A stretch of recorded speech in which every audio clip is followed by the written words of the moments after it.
অমুক আমলটি করলে আপনি একেবারে ছোট বাচ্চার মতো নিষ্পাপ হয়ে যাবেন, বা আপনার সব গুনাহ খাতা মাফ হয়ে যাবে, আপনার সব ভুল ত্রুটি মাফ করবেন, মাফ করে দিবে আল্লাহ তাআলা। এই দোয়াটা পড়লে এটা হয়ে যাবে, ওই দোয়া পড়লে আল্লাহ সব গুনাহ মাফ করে দিবেন, এই কাজটা করলে আল্লাহ তাআলা সব গুনাহ মাফ করে দিবেন।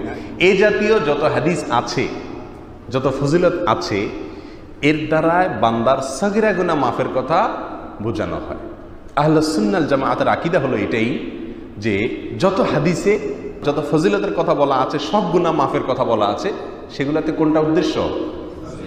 সাগিরা গুনাহ উদ্দেশ্য। এই জিনিসটি না ধরতে পারার কারণে আমাদের অনেক ভাই বোন বিভ্রান্ত হন এবং ভুল করেন। তারা মনে করেন যত রকমের বড় বড় পাপ আছে সব করি, এরপরে মুসাফা করে হাত ঝাড়া দিলেই সব মাফ হয়ে যাবে। তাহলে তো খুব সহজ, রিমুভ করা কি হয়ে যাবে? সহজ হয়ে যাবে। এই জন্য গুনাহ ধুমসে করে। ওই মুখ দোয়াটা পড়লে, সকালে পড়লে সারা রাতের, সন্ধ্যা পড়লে সারা দিনের সব গুনাহগুলা মাফ হয়ে যায়। হ্যাঁ, ওমরা করলে এক ওমরা করে আরেক ওমরার মধ্যবর্তী যত অপরাধ আছে সব মাফ হয়ে যায়। তাহলে তো কবিরা গুনাহ করতে টেনশন নাই। একটা ওমরা করলে ক্লিয়ার হয়ে গেল, মুসাফা করলে ক্লিয়ার হয়ে গেল। ব্যাপারটা কি তাই? না, এটা ভুল। এটা আমরা অনেকেই জানি না, আমাদের অনেক কাছে জিনিসটা পরিষ্কার না। যত হাদিসে সকল গুনাহ মাফের কথা বলা হয়েছে এ জাতীয়, সেগুলাতে সগীরা গুনার কথা বলা হয়েছে। ছোট ছোট গুনাহ যেগুলো, সেগুলা মাফ হয়ে যায় এই সমস্ত আমলের মাধ্যমে।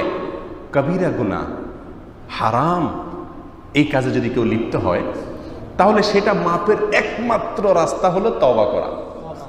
একমাত্র রাস্তা হলো কি করা? তওবা করা। আল্লাহর কাছে লজ্জিত হয়ে ক্ষমা চেয়ে সেই কাজ আর না করার ব্যাপারে প্রতিজ্ঞা করা, এটাই হলো তওবা। ফিরে আসা, ফিরে আসা। আমাদের সমাজে অনেকেই অনেক সময় ভুল পথে থাকে।